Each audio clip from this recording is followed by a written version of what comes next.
जय हिंद। सैनिक समाचार इंडिया में आप सभी का स्वागत है। वन रैंक वन पेंशन के ऊपर सरकारी महकमा बिल्कुल शांति बनाए हुए है।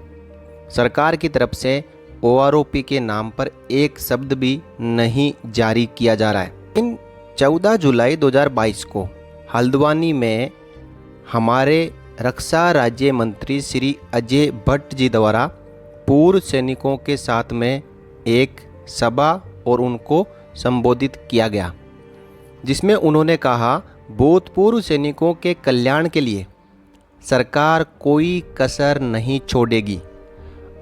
और साथियों, इसकी पूरी जानकारी मैं अब आपको आगे जो प्रेस इंफॉर्मेशन ब्यूरो रिलीज हुआ है उसके ज़रिए समझाता हूँ कि उन्होंने क्या क्या कहा, कौन से मुद्दों के ऊपर उन्होंने चर्चा की। Government will leave no stone unturned to ensure the welfare and well-being of ex-servicemen. रक्षा राज्य मंत्री attends ex-servicemen outreach program at Haldwani Uttarakhand. ये 14 जुलाई 22 को ये प्रोग्राम हुआ, जिसको मैंने यहाँ पे हिंदी में ट्रांसलेट किया है और मैं अब आपको पढ़ के बताऊँगा। भूतपूर्व सैनिकों के कल्याण और कल्याण के लिए सरकार कोई कसर नहीं छोड़ेगी। रक्षा राज्य मंत्री श्री अजय भट्ट। रक्षा राज्य मंत्री श्री अजय भट्ट ने 14 जुलाई 22 को उत्तराखंड के हल्द्वानी में भूतपूर्व सैनिकों के लिए एक आउटरीच कार्यक्रम में भाग लिया। कार्यक्रम का आयोजन पूर्व सैनिकों कल्याण विभाग रक्षा मंत्रालय द्वारा आज़ादी के अमृत महोत्सव के हिस्से के रूप में किया गया था। एक दिवसीय आउटरीच कार्यक्रम में रक्षा राज्य मंत्री ने वीडियो लिंक के माध्यम से राज्य भर के विकास नगर, रायवाला और पौड़ी गढ़वाल में ECHS पॉलीक्लिनिक भवनों की आधारशिला भी रखी और इस ex-servicemen और उनके आश्रितों को 64 KB ECHS स्मार्ट कार्ड दिए। उन्होंने ESM को जॉब लेटर भी बांटे। इस अवसर पर श्री अजय भट्ट ने आसपास के क्षेत्रों के पूर्व सैनिकों की एक रैली को भी संबोधित किया। अपने बयान में रक्षा राज्य मंत्री ने ex-servicemen के कल्याण के लिए हर संभव कदम सुनिश्चित करने के लिए सरकार के संकल्प को दोहराया। उन्होंने कहा कि इस देश के नागरिक सशस्त्र बलों की वीरता के कारण सुरक्षित महसूस करते हैं।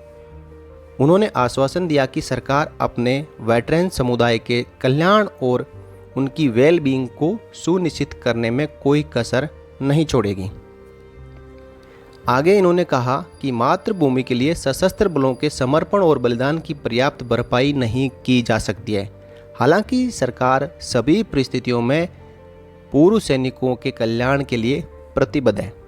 श्री अजय भट्ट ने कहा कि सरकार ने वन रैंक वन पेंशन के तहत 50,000 करोड़ रुपए का वितरण किया है और प्रधानमंत्री श्री नरेंद्र मोदी पेंशन योजना को जारी रखने के लिए प्रतिबद्ध है।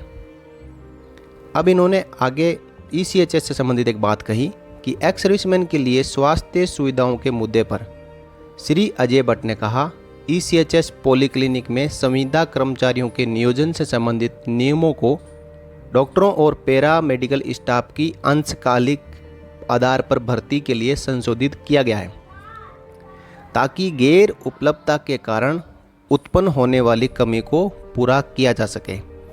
इन ग्रेड में पूर्णकालिक कर्मचारी। रक्षा राज्य मंत्री ने दोहराया, हमारी सरकार हमारे पूर्व सैनिकों को उच्चतम गुणवत्ता वाली स्वास्थ्य सेवाएं प्रदान करने के लिए प्रतिबद्ध है।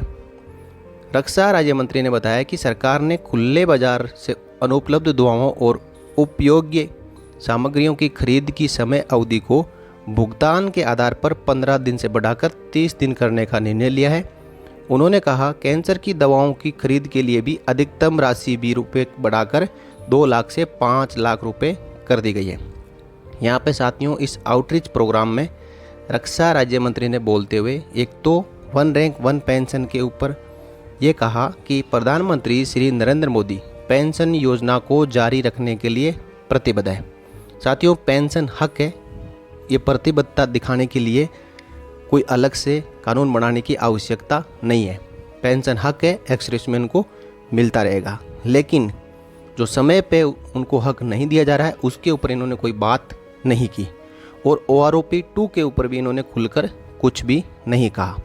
जो प्रेस इन्फॉर्मेशन ब्यूरो में लिखा था वो उन्होंने वहाँ पे पढ़ के सुना दिया, जो कि विभागों की सोच है, विभागों द्वारा तैयार की जाती है, मंत्री जी को दी जाती है और मंत्री जी सबके सामने पढ़ के उसको सुना देते हैं। दूसरा बताया यहाँ पे ECHS का। ECHS में बड़े बदलाव किए जा रहे हैं।